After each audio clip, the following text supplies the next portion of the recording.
வணக்கம். தினமலர்.com இரவு 8 மணி செய்திகள். முக்கிய நிகழ்வுகள். 2G ஊழல் வழக்கில் சிபிஐ இயக்குநர் ரஞ்சித் சின்ஹா தலையீட்டால் வழக்கு நாசமாகும் அபாயம் இருப்பதாக சுப்ரீம் கோர்ட்டில் மத்திய அரசு குற்றச்சாட்டு. வழக்கு விசாரணையில் தலையிட ரஞ்சித் சின்ஹாவுக்கு சுப்ரீம் கோர்ட் தடை. இலங்கையில் தூக்கு தண்டனை விதிக்கப்பட்ட 5 மீனவர்கள் டெல்லி திரும்பினர். மீனவர்கள் பட்டாசு வெடித்து கொண்டாட்டம். வியாழனன்று மாலை 142 அடியை தொட்டது முல்லை பெரியாறு அணை. கேரள அரசின் வாகன நிறுத்துமிடத்திற்கு பசுமை தீர்ப்பாயம் தடை. விரிவான செய்திகள். 2G ஊழல் வழக்கு தொடர்பான விசாரணையிலிருந்து விலகிக் கொள்ளும்படி சிபிஐ இயக்குநர் ரஞ்சித் சின்ஹாவுக்கு உச்சநீதிமன்றம் உத்தரவு பிறப்பித்துள்ளது. 2G ஊழல் வழக்கில் குற்றம் சாட்டப்பட்டுள்ள நிறுவனத்தின் அதிகாரிகளை தனது டெல்லி வீட்டில் சந்தித்து பேசிய சிபிஐ இயக்குநர் ரஞ்சித் சின்ஹாவை பணியிலிருந்து நீக்க உத்தரவிடக் கோரி மூத்த வக்கீலும் ஆம் ஆத்மி கட்சி தலைவருமான பிரசாந்த் பூஷன் உச்சநீதிமன்றத்தில் மனு தாக்கல் செய்தார். அதோடு ரஞ்சித் சின்ஹாவின் வீட்டு விருந்தினர் வருகை பதிவேட்டின் ஒரிஜினலையே தனது குற்றச்சாட்டுக்கு ஆதாரமாக நீதிமன்றத்தில் பிரசாந்த் பூஷன் தாக்கல் செய்தார். அம்மனு தலைமை நீதிபதி HL தட்டு தலைமையிலான அமர்வு முன்னிலையில் வியாழனன்று விசாரணை வந்தது. அப்போது மத்திய அரசின் வக்கீல் ஆனந்த் குரோவர் 2G ஊழல் வழக்கு விசாரணையில் ரஞ்சித் சின்ஹா குறுக்கீடு செய்ததாக நீதிபதிகளிடம் புகார் கூறினார். ரஞ்சித் சின்ஹாவின் முரணான நிலைப்பாட்டை ஏற்றிருந்தால் 2G வழக்கே வலுவிழந்து போயிருக்கும் என்று ஆனந்த் குரோவர் கூறினார். அப்போது சின்ஹாவுக்கு பரிந்து பேசிய சிபிஐ இணை இயக்குநர் அசோக் திவாரியை கண்டித்த நீதிபதிகள், நீங்கள் என்ன ரஞ்சித் சின்ஹாவின் ஏஜெண்டா என்று கேட்டதோடு எதற்காக தேவையில்லாமல் பல சிபிஐ அதிகாரிகள் நீதிமன்றத்தில் குழுமி இருக்கிறீர்கள் என்றும் கேள்வி விடுத்தனர். அலுவலகத்துக்கு போய் வேலையை பாருங்கள் என்று கூறியதோடு நீதிமன்றத்தை விட்டு வெளியேறவும் சிபிஐ அதிகாரிகளுக்கு நீதிபதிகள் உத்தரவிட்டனர். 2G வழக்கு விசாரணை புலனாய்வு குழுவில் இடம்பெற்றிருந்த டிஐஜி சந்தோஷ் ரஸ்தோகியை நீதிமன்றத்தின் உத்தரவை மீறி இடமாற்றம் செய்ததற்காக ரஞ்சித் சின்ஹாவை கண்டித்த நீதிபதிகள் பிரசாந்த் பூஷனின் குற்றச்சாட்டுகள் நம்ப தகுந்தவையாக இருப்பதாக தெரிவித்தனர். எனவே 2G ஊழல் தொடர்பாக சிபிஐ நடத்தி வரும் விசாரணைகளில் இருந்து இயக்குநர் ரஞ்சித் தன்னை விடுவித்துக் கொள்ள வேண்டும் எனவும் 2G குறித்த சிபிஐயின் புலனாய்வு விசாரணை மற்றும் வழக்கு விசாரணைகளில் தலையிடக்கூடாது என்றும் உத்தரவிட்டனர். சிபிஐ அமைப்பு மற்றும் அதன் இயக்குநர் பதவி ஆகியவற்றின் மீதான நம்பிக்கையை காக்கும் நோக்குடன் உத்தரவுக்கான காரணத்தை வெளியிட விரும்பவில்லை என்றும் தலைமை நீதிபதி தத்து தலைமையிலான அமர்வு கருத்து தெரிவித்துள்ளது. இலங்கையிலிருந்து விடுவிக்கப்பட்ட 5 மீனவர்கள் வியாழனன்று டெல்லி திரும்பியுள்ள நிலையில் சொந்த ஊரில் உற்சாக வரவேற்பு தயாராக உள்ளது. ராமநாதபுரம் தங்கச்சி மடத்தைச் சேர்ந்த அகஸ்டஸ், வில்சன், லாங்லெட், பிரசாத் மற்றும் எமர்சன் ஆகிய 5 மீனவர்கள் போதைப்பொருள் கடத்தியதாக கடந்த 2011 இலங்கை கடற்படையால் கைது செய்யப்பட்டனர். கடந்த மாதம் 30ஆம் தேதி 5 மீனவர்களுக்கும் கொழும்பு உயர்நீதிமன்றம் தூக்கு தண்டனை விதித்தது. மீனவர்களை மீட்க கோரி அவர்களது குடும்பத்தினர், மீனவ இயக்கங்கள் மற்றும் அரசியல் கட்சியினர் வலியுறுத்தினர். இதைத் தொடர்ந்து பிரதமர் மோடி இலங்கை அதிபர் ராஜபக்சேவுடன் தொலைபேசியில் பேசிய நிலையில் புதன்கிழமையன்று 5 மீனவர்களுக்கு பொது மன்னிப்பு வழங்கி விடுதலை செய்யப்பட்டனர். இதை அறிந்த மீனவ கிராம மக்கள் பட்டாசு வெடித்து மகிழ்ச்சியை வெளிப்படுத்தினர். இந்திய தூதரக அதிகாரியிடம் 5 மீனவர்களை இலங்கை அரசு ஒப்படைத்த நிலையில் வியாழனன்று அவர்கள் விமானம் மூலம் இந்தியாவுக்கு அனுப்பப்பட்டனர். அவர்களை வரவேற்க திருச்சி விமான நிலையத்தில் குடும்பத்தார் காத்திருந்தனர். கடந்த 30ஆம் தேதி தூக்கு தண்டனை விதித்த 5 மீனவர்களும் இன்னைக்கு காலையில நேற்று பொது மன்னிப்பு வழங்கப்பட்டு விடுதலை செய்யப்பட்டாங்க கேள்விப்பட்டு இன்னைக்கு திருச்சி விமான நிலையத்துக்கு வரதாக கேள்விப்பட்டு நாங்க நைட்டு அதிகாலை 2 மணிக்கு கிளம்பி காலையில 8 மணிக்கு வந்தோம். 2 மணிக்கு பார்த்துட்டு அவங்கள கூப்பிட்டுக்கிட்டே போகலாம் அப்படின்றதும், ஆனா மத்திய அரசவையில இருந்து இப்ப எங்களுக்கு வந்தது அவங்கள நாங்க டெல்லி கூப்பிட்டு போறோம் அப்படின்னு சொல்ற ஒரு தகவல் மட்டும் வந்திருக்கு. அதனால அவங்க டெல்லி போறாங்களா, நாங்க இப்போ உடனே ஊருக்கு கிளம்புறோம். அவங்க போயிட்டு டெல்லி போயிட்டு 3 நாள் கழிச்சு வரும்போது நாங்க பாத்துக்கலான்ற ஒரு நம்பிக்கையில இருக்கோம். இலங்கையிலிருந்து விமானம் மூலம் புறப்பட்ட மீனவர்கள் 5 பேரும் டெல்லி அழைத்துச் செல்லப்பட்டனர். வெளியுறவு அமைச்சகத்திற்கு சென்ற பின் அங்கிருந்து அவர்கள் சொந்த ஊருக்கு அனுப்பி வைக்கப்படுகின்றனர். மீனவர்களின் வருகையை முன்னிட்டு ராமேஸ்வரம் பகுதி மட்டுமின்றி கடலோர மீனவ கிராமங்கள் விழா கோலம் பூண்டுள்ளன. முல்லை பெரியாறு அணைக்கு அருகே வாகன நிறுத்துமிடம் அமைக்க விதிக்கப்பட்ட தடையை நீக்க முடியாது என்று பசுமை தீர்ப்பாயம் தெரிவித்துள்ள நிலையில் அணையின் நீர்மட்டம் 142 அடியை தொட்டுள்ளது. முல்லை பெரியாறு அணையின் நீர்பிடிப்பு பகுதியில் வாகன நிறுத்துமிடம் அமைக்க கேரள அரசு திட்டமிட்டது. இதனால் அப்பகுதியில் மண்ணை கொட்டி சமன்படுத்தும் பணியில் ஈடுபட்டது. இது தொடர்பாக தென்மண்டல பசுமை தீர்ப்பாயத்தில் நடந்த வழக்கில் வாகன நிறுத்துமிடத்தை நேரில் ஆய்வு செய்ய 2 குழுவை நியமித்து 6 வாரத்தில் அறிக்கை தாக்கல் செய்ய உத்தரவிட்ட பசுமை தீர்ப்பாயம் வாகன நிறுத்துமிடம் அமைக்க விதிக்கப்பட்ட தடையை நீக்க முடியாது என்று தெரிவித்துள்ளது. இந்நிலையில் வியாழனன்று மாலை முல்லை பெரியாறு அணையின் நீர்மட்டம் 142 அடியாக உயர்ந்தது. கடந்த சில நாட்களாக அணையில் இருந்து வெளியேறிய நீரை நிறுத்தி வைத்ததால் தற்போது அணையின் நீர்மட்டம் 142 அடியாக நிலைநிறுத்தப்பட்டுள்ளது. இதை கேள்விப்பட்டு பொதுமக்கள், விவசாயிகள் மகிழ்ச்சியுடன் கொண்டாடி வருகின்றனர்.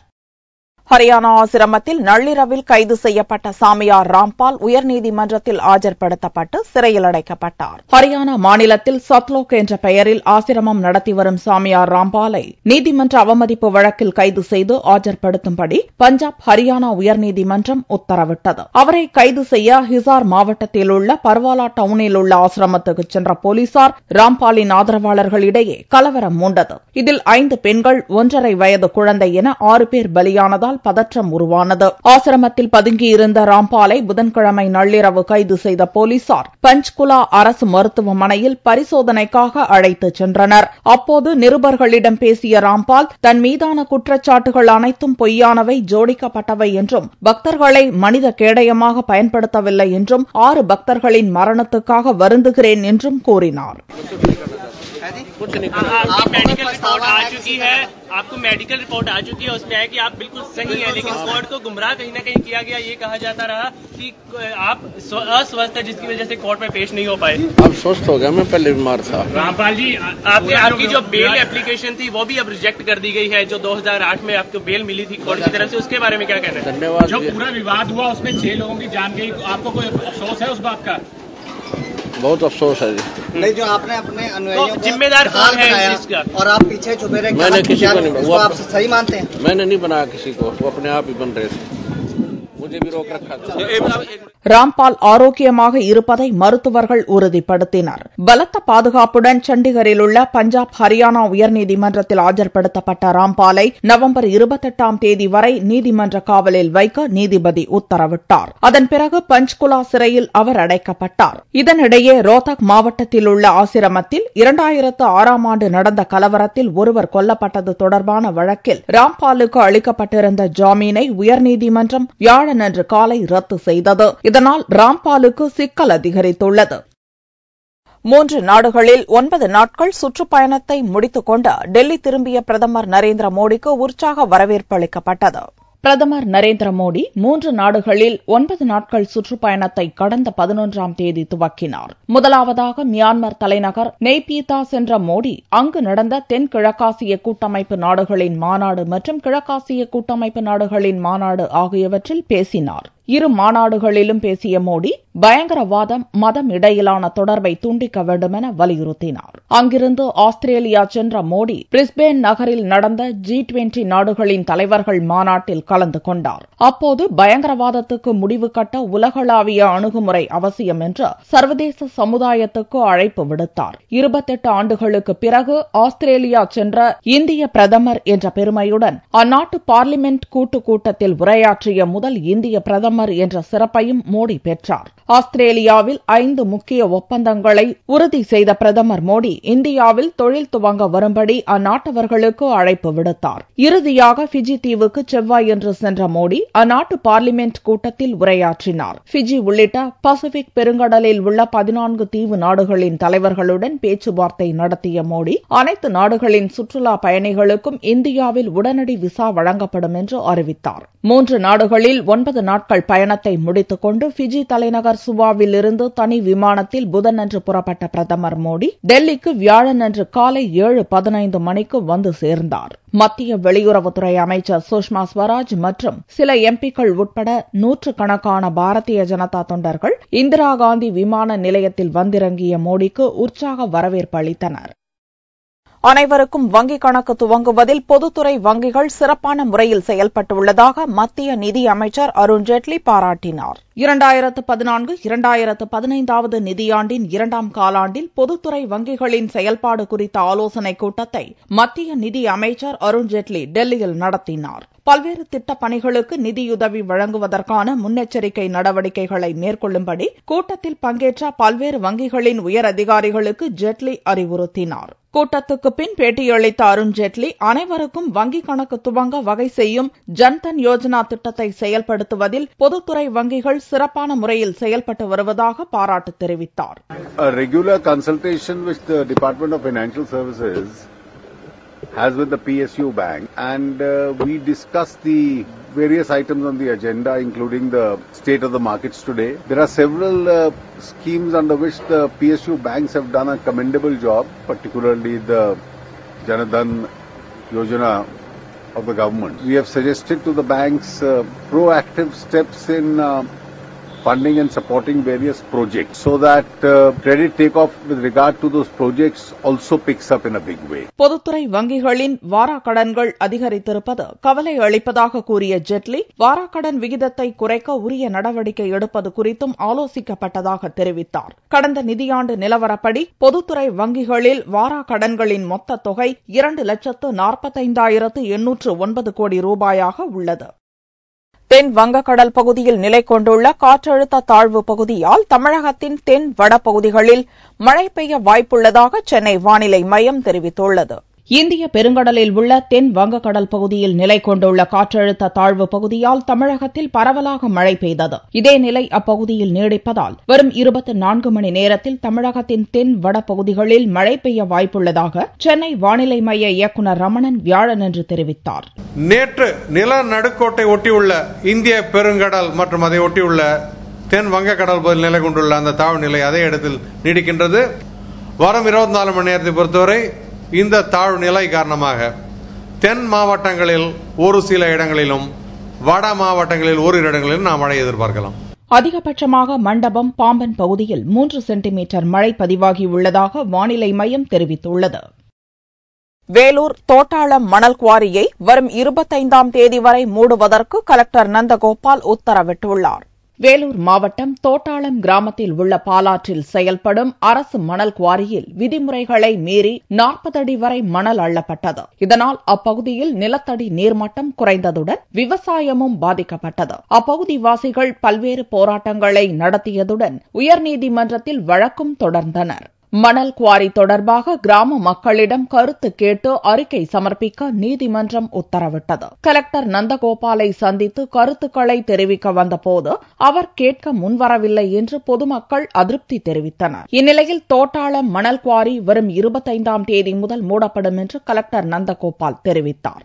சின்ன தோட்டாளம் பகுதியிலே இயங்கி வருகின்ற பொதுப்பணித்துறை குவாரி சம்பந்தமாக ஒரு வழக்கு உயர்நீதிமன்றத்தில் நடைபெற்று அதனுடைய அந்த வழக்கில் வந்து ஒரு இடைக்காலத்தை கொடுத்துருக்காங்க. என்னன்னா இதில் அந்த மக்கள் மாவட்ட ஆட்சியரை பார்த்து மனு கொடுக்கணும். மாவட்ட ஆட்சியர் அந்த மனுவை பரிசீலனை செய்து தேவைப்பட்டால் கலாய்வு செய்து அறிக்கை சமர்ப்பிக்க சொல்லியிருக்கிறாங்க. இப்போ இவங்களுடைய பொதுமக்களுடைய கோரிக்கை ஏற்று அந்த பகுதியில் 25ஆம் தேதி வரைக்கும் குவாரி ஆபரேஷன் பண்ணுறதை டிபார்ட்மெண்ட் சொல்லியிருக்கிறோம். மாவட்ட நிர்வாகத்தின் அறிக்கையை தொடர்ந்து அந்த குவாரி நிரந்தரமாக மூடப்படும் என்று அதிகாரிகள் தெரிவித்துள்ளனர். நெஞ்சுக்குள் இருந்த அரிய வகை கட்டியை சென்னை அரசு மருத்துவமனை குடலியல் இருதயத்துறை மருத்துவர்கள் இணைந்து அறுவை சிகிச்சை மூலம் அகற்றி சாதனை படைத்துள்ளனர். கூடலூரைச் சேர்ந்த 39 வயதான ஃபைசல் என்ற வாலிபருக்கு உணவு குழாயில் நீர்க்கட்டி ஏற்பட்டுள்ளது. சென்னை ராஜீவ் அரசு மருத்துவமனையில் அனுமதிக்கப்பட்ட ஃபைசலுக்கு குடலியல் மற்றும் இருதயத்துறை மருத்துவர்கள் இணைந்து அறுவை சிகிச்சை செய்து கட்டியை அகற்றி சாதனை படைத்துள்ளனர். இதுபோன்ற அரிய வகை கட்டி லட்சத்தில் ஒருவருக்கு வரும் என்றும் இதை கண்டுபிடிப்பது கடினம் என்றும் மருத்துவர்கள் தெரிவித்தனர். 39 வயது திரு ஃபைசல் அவர்கள் கூடலூர்லேருந்து வந்திருந்தாங்க. அவங்களுக்கு 31 ஆகஸ்ட்ல ஜுரம், குளிர் ஜுரம் நிக்காம ரொம்ப நாள் ஜுரம் வந்துகிட்டு இருந்ததுனால மருத்துவர்கள் பரிசோதித்து பார்த்ததுல மார்புல நெஞ்சுக்குள்ள ஒரு கிரிக்கெட் பாலை விட கொஞ்சம் பெரிய சைஸ்ல ஒரு கட்டி இருக்கிறத கண்டுபிடிச்சிருந்தாங்க.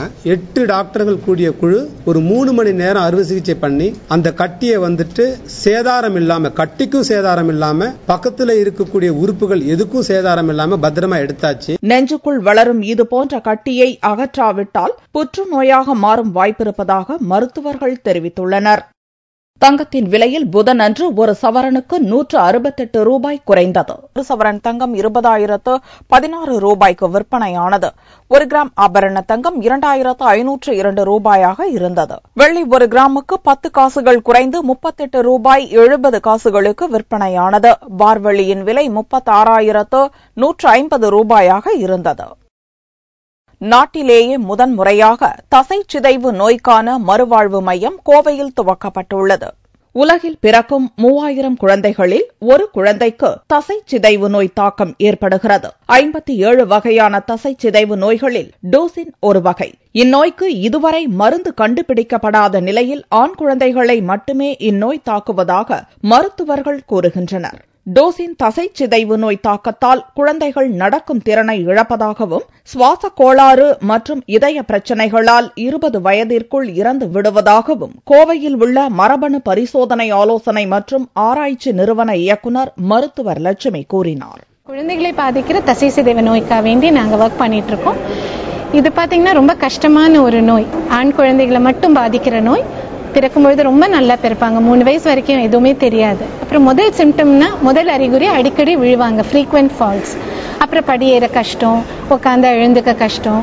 ஸோ படிப்படியா ப்ரோக்ரெசிவ் டிசார்டர்னு சொல்றோம் அந்த குழந்தை. ஏன்னா இது வந்து நரம்பும் தசையும் கோஆர்டினேட் பண்ற ஒரு ஜீன், அதாவது டிஸ்ட்ரோஃபின் ஜீன். ஆனா உடம்பு அளவுல பாதிப்பு வந்து நாளுக்கு நாள் ஜாஸ்தியா, அதாவது வருடத்துக்கு வருடம் பார்க்கும்போது அது ஜாஸ்தியா கடைசியில் ஒரு 10 வயது ஆகும்போது அவங்க நாற்காலி சார்ந்து ஆயிடுறாங்க, வீல் சேர் பவுண்டுன்னு. பார்த்தீங்கன்னா ஹார்ட், லங்ஸ் அது கூட தசைதானுங்களே. கடைசியில் அதோட பாதிப்பாகி கிட்டத்தட்ட 20 வயதுக்குள்ள மூச்சு திணறல்னால நம்ம குழந்தையை இழக்கவும் நேரிடுது. டோசின் தசை சிதைவு நோயால் பாதிக்கப்பட்ட குழந்தைகளுக்கான மாதிரி மறுவாழ்வு மையம் மாநில அரசின் உதவியுடன் நாட்டிலேயே முதன்முறையாக கோவையில் துவக்கப்பட்டுள்ளது. இங்கு மரபணு பரிசோதனையுடன் பிசியோதெரபி மற்றும் யோகா போன்ற பயிற்சிகளும் வழங்கப்படுகிறது. டோசின் பாதிப்பு குழந்தைகளுக்கு மருத்துவ பராமரிப்புடன் அன்பும் அரவணைப்பும் தேவை என்றும் மருத்துவர்கள் தெரிவித்துள்ளனர்.